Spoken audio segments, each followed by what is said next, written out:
सोनिया गांधी अब लोकसभा चुनाव नहीं लड़ेंगी, इस बात का ऐलान उन्होंने खुद ही कर दिया है। वह राज्यसभा के लिए नामांकन भी दर्ज कर चुकी हैं।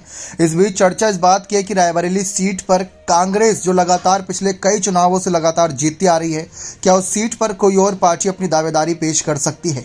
इस बीच अगर हम बात करें कांग्रेस के अलावा इस सीट पर कुछ बड़ी पार्टियों की जिन्होंने शुरुआत से मुसीबतें कांग्रेस की बढ़ाई है, तो उसमें बहुजन समाज पार्टी का नाम भी मुख्य रूप से आता है। मायावती के कुछ फैसले इस सीट पर काफ़ी सरगर्मियां बढ़ा सकते हैं।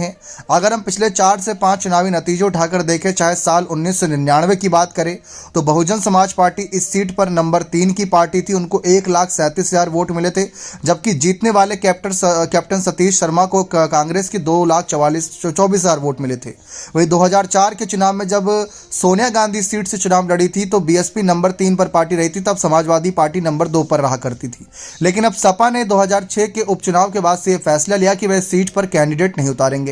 वैसे पिछले चुनाव में तो सपा बसपा दोनों ने ही कैंडिडेट नहीं उतारा था, लेकिन अगर कुछ आंकड़ों देखे जाएं तो बीजेपी के भले ही यहां पर प्रत्याशियों का अच्छा खासा पिछले कुछ चुनाव में समर्थन मिला हो, लेकिन बसपा का भी अच्छा खासा जनाधार इस सीट पर शुरुआत से ही रहा है। अगर बसपा थोड़ी और मेहनत करती है तो हो सकता है कि इस सीट पर पासा पलट दे। जी हाँ, हम ये नहीं कह रहे कि फिर कांग्रेस के अलावा बसपा जीत जाएगी, हम ये कह रहे हैं कि वह कांग्रेस को रोकने में कामयाब होगी। हो सकता है कि फिर बीजेपी जीत जाए। लेकिन क्या मायावती सीट पर अपना कैंडिडेट उतारेगी या नहीं, इस बात को लेकर चर्चा बहुत ज़्यादा है।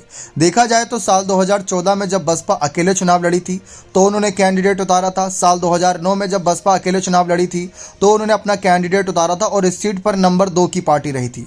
इस समय भारतीय जनता पार्टी का ही प्रत्याशी अच्छा प्रदर्शन करा था। पिछले चुनाव की बात करें तो सोनिया गांधी को 5,34,000 वोट और दिनेश प्रताप सिंह को 3,67,000 वोट मिले थे। हम ये इस वजह से कह रहे हैं क्योंकि सोनिया गांधी के नाम पर अब तक वोट मिलते आए हैं। कांग्रेस के भले ही अन्य और चेहरे भी सीट से चुनाव लड़े हों, उनको भी जीत मिली हो, क्योंकि बात करें इंदिरा गांधी सीट से चुनाव लड़ी हैं तो बहुत हॉट सीट मानी जाती है ये। लेकिन बसपा अगर अपने कैंडिडेट उतारती है तो आप जानते ही उत्तर प्रदेश में जो वोटर्स कांग्रेस को समर्थन करता है, काफी हद तक सिमिलर वोटर वही बसपा को ही समर्थन करता है। अगर वोट शेयर बट गया और बीजेपी के कैंडिडेट को अच्छा खास जनाधार मिल गया तो ना ही कांग्रेस जीतेगी और ना ही बसपा, लेकिन भाजपा जीत जाएगी।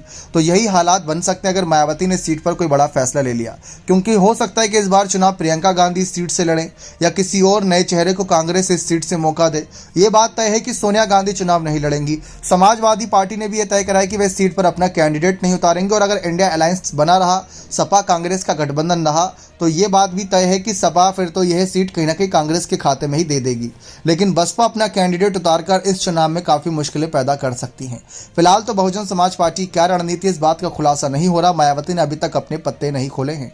लेकिन रायबरेली सीट पर क्या लगता है कि कौन इस बार अपनी जीत बोल पाएगा, अपने कमेंट सेक्शन में अवश्य दीजिएगा। बहुत बहुत धन्यवाद।